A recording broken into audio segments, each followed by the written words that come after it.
I am a curious George. I just have been since I was a little kid. Heck, at 3, I can remember my mother saying, "Damn, another mob hit. And this time, they got your Uncle Willie." Just like that, our income dropped like a rock. We went from steak to hot dogs, from good clothes to cheap clothes. We started penny pinching, haggling prices over at Frankie's Market. My mom and dad worked like hell, and it felt like they lived in hell too. They were always bickering, and the subject at hand was almost always money. Thank God for Mr. Conley. Mr. Conley was our upstairs neighbor. He was an engineer. He rented the top half of the house. While my parents were watching TV after dinner, what did we do? I accompanied Mr. Conley around the block, a little walk, kind of a constitutional after dinner, and I learned the stock market. The stock market was more than just people buying and selling stuff. There was all kinds of other games going on in terms of that. I was 9, but I paid attention anyway. Why?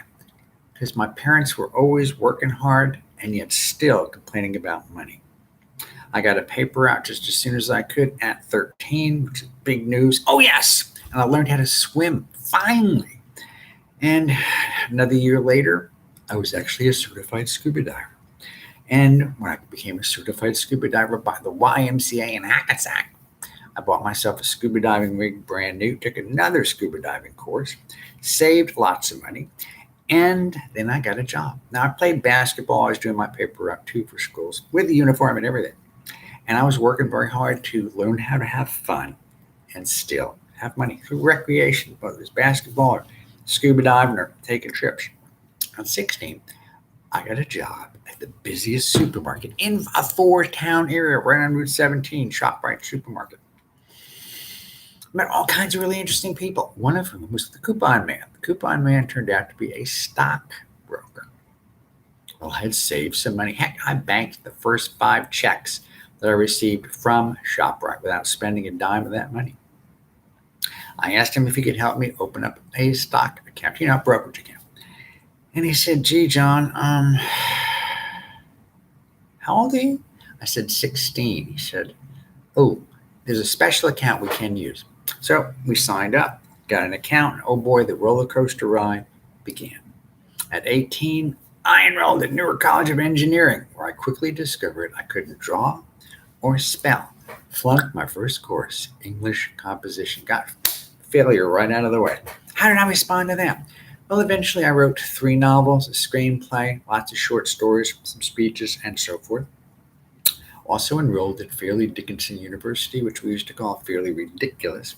Studied accounting, psychology, and economics. Oh, it was like coming home. I love those subjects.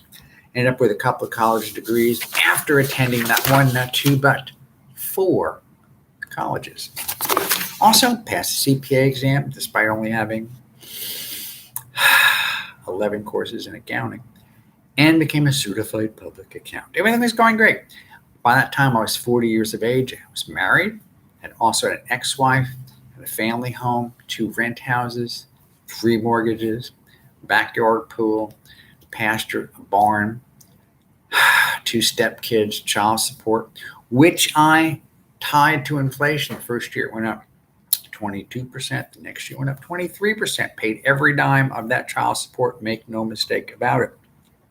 Treats for fun. My wife learned how to scuba dive also. We went camping. I was driving Riviera convertible. Not when we were camping, just when I got back and forth to work. We had a van for kids. And thanks to having all those kids, I bought 5 gallons of milk a week from 7-Eleven, which is why I know my driver's license number by heart. Now I love to swim and snorkel, so having a backyard pool is a big treat to me. We had plenty of friends. We helped run the PTA, the Brownies, the Cub Scouts, and after a while we became president of the PTA, which was great fun. But one day, at the ripe old age of 40, with a great job as a tax manager, the business owner, Steve, walked into my office, big, beautiful office, and said, "John, if you can find a new job by next Tuesday, that would be a good thing." I thought, next Tuesday? At 40, finding an $80,000 a year job in 1988, fat chance of that. We renegotiated. Ended up working, agreed, half time, half pay. You can guess how that worked out. What do I mean by that? I ended up working full time for half pay, but I did get the tax returns done.